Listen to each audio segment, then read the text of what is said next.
વડોદરા મહાનગર સેવા સદનના અણઘડ વહીવટના કારણે ફતેગંજના હજારો લોકો પાણી માટે વલખી રહ્યા છે। ફતેગંજ વિસ્તારમાં બની રહેલ ઓવરબ્રિજ લોકો માટે આફતરૂપ બન્યો છે। વડોદરા મહાનગર સેવા સદનના વહીવટનો ભોગ ફતેગંજમાં સામાન્ય લોકો બની રહ્યા છે। સેવા સદનના અધિકારીઓની અણઆવડત કહો કે કામ પ્રત્યેની બેદરકારી આજે ફરી એકવાર બ્રિજના ખોદકામમાં પાણીની લાઈન તૂટી હતી, જેને કારણે ફરી એકવાર ફતેગંજના લોકો પાણી વગર રહ્યા હતા।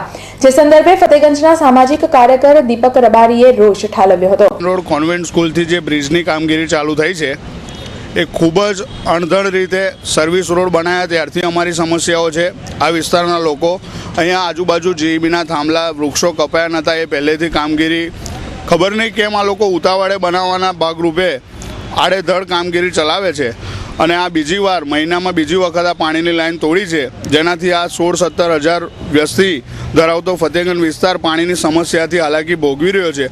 મોટા મોટા કોમ્પ્લેક્સોમાં આજની તારીખમાં તમે જોઈ શકશો કે ટેન્કરો મંગાવવા પડ્યા છે અને પોતાના પૈસા આ મોંઘવારીના ટાઈમમાં આટલી સમસ્યાઓ જ્યારે ભોગવી રહી છે જનતા, ત્યારે આ પોતાનો વધારાનો ખર્ચો એક બોજરૂપ પડ્યો છે। બીજી તરફ ઓવરબ્રિજની કામગીરીની દેખરેખ રાખતા એન્જિનિયરે પ્લાનિંગ વગર અને નકશા વગર કામ કરાતું હોવાનું સ્વીકાર્યું હતું।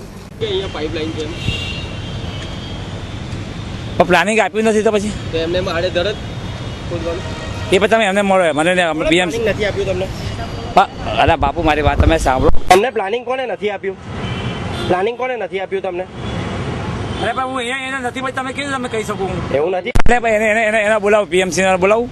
પણ એવું નથી, તમે પ્લાનિંગ પ્રમાણે તમે અહીંયા એન્જિનિયર છો। હા બરાબર છે, ચાલે છે ના ના એવું નથી, પોઈન્ટ આપેલા જ છે, એવું નથી। તમે કહો છો કે આડે અમને એટલે પોઈન્ટ આપેલા પણ નીચેની જે પાઇપલાઇન જે તૂટી એનું પ્લાનિંગ હતું નહીં અમારી પાસે। આ બીજી વાર થઈ છે આવી ઘટના? હા લગભગ બીજી વાર થઈ એમ। બરાબર ને, શું કહેશો એની માટે? એના માટે કંઈ કહી નહીં શકું હમણાં તો। નકશો બક્ષો કશું નથી હમણાં આપણી પાસે?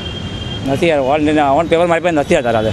દર્શક મિત્રો, એન્જિનિયરની કબૂલાત ચોંકાવનારી છે। સેવા સદનના અંધેર વહીવટનો આ મોટો નમૂનો મનાય છે, ત્યારે સેવા સદનના ચૂંટાયેલા સભ્યો પ્રજાહિતમાં કેમ બોલતા નથી તેવો ગણગણાટ શરૂ થયો છે।